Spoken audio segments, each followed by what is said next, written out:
Okay, here's the lay of the land.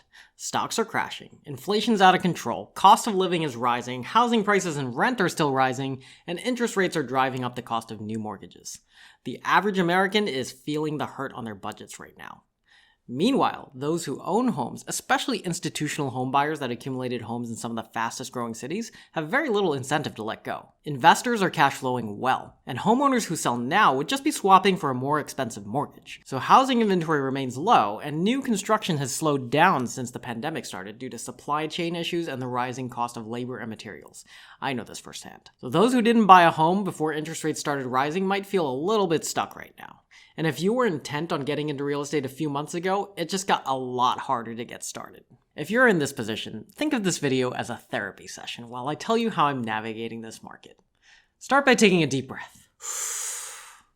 Don't let any of those other YouTubers, those clickbaiters, distract you with house flipping, wholesaling, any of those strategies. Ignore all that noise about housing crashes. That's reactionary, leads to poor investment decisions. Let's think like those institutional home buyers I covered in the last video. Here. Plan for the next couple decades. Okay, now exhale. Feeling calmer? Now here's some macro changes that have a high probability of happening in the future.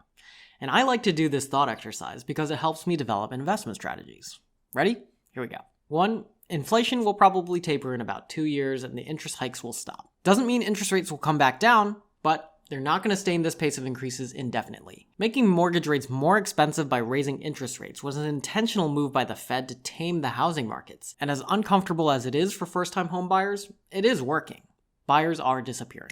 Number 2, supply chain issues will get better. More automation and robotics will help the logistics side of things. Geopolitical issues will linger for at least a few years, but the long-term trend still favors increased efficiencies in global logistics. Number 3, more housing inventory will become available. It's not like us developers are unaware of the demand. So when the first 2 things help tame construction costs, we're going to be building more than ever and the housing markets will calm down.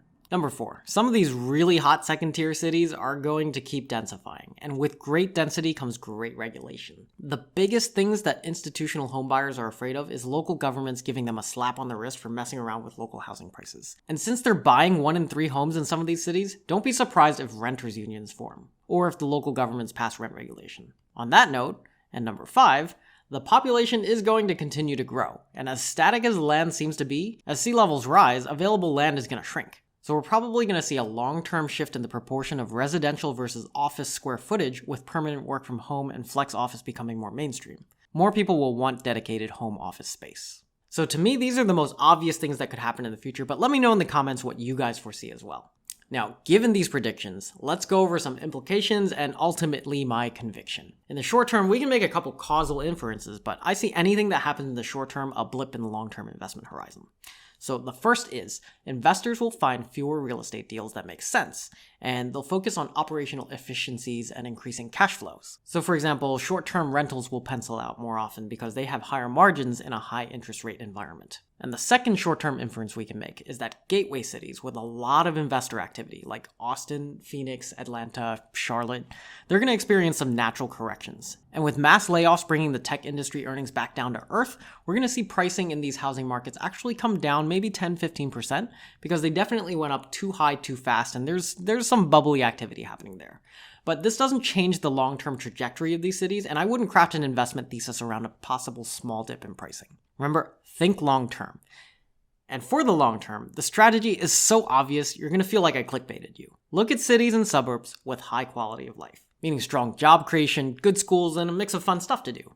Somewhere where if you visited, you could imagine yourself living in. Then, buy and hold. Are you sufficiently pissed off? Remember, breathe.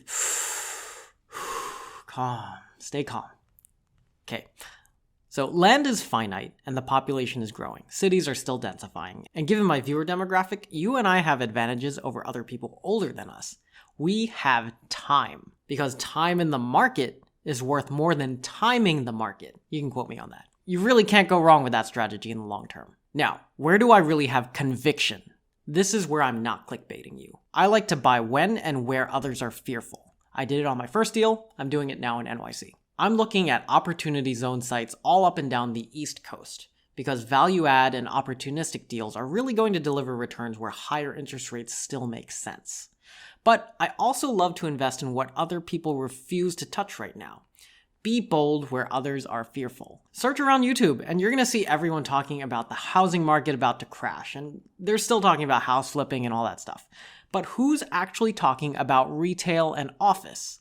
Everyone's written off retail as dead, killed by Amazon.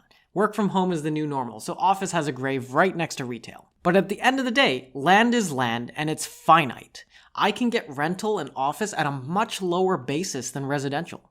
In a lot of cases, you can buy retail and office buildings at lower than their current replacement cost since construction costs are so inflated. Same deal with some hotels. People are going to still travel. So my conviction is really in either of these asset classes, retail and office, but in regions where there's net inward migration. In New York City, I haven't been able to find residential buildings for under $500 a square foot, but I can find retail and manufacturing buildings for under $400 a square foot. And I wouldn't have to deal with the crazy tenant protection laws that New York City has. On a long-term horizon, it's the stuff that's on sale that has a better chance of going up. So to sum it up, I'm looking for deals in high-quality regions and properties where the asking price is below the replacement cost, so there's still wiggle room to get creative and drive outsized returns. I've got another video in the works where I'm going to talk about my local strategy, so you're going to have some insight into how I identify opportunities within a neighborhood. So you know the deal. Subscribe, hit the like button, all that good stuff. Also, if you're a broker and you've got some opportunity zone stuff all up and down the East Coast, send it to me. I'm starting to use this channel for what it was meant to do, generate new business. So my LinkedIn is down below. Feel free to contact me.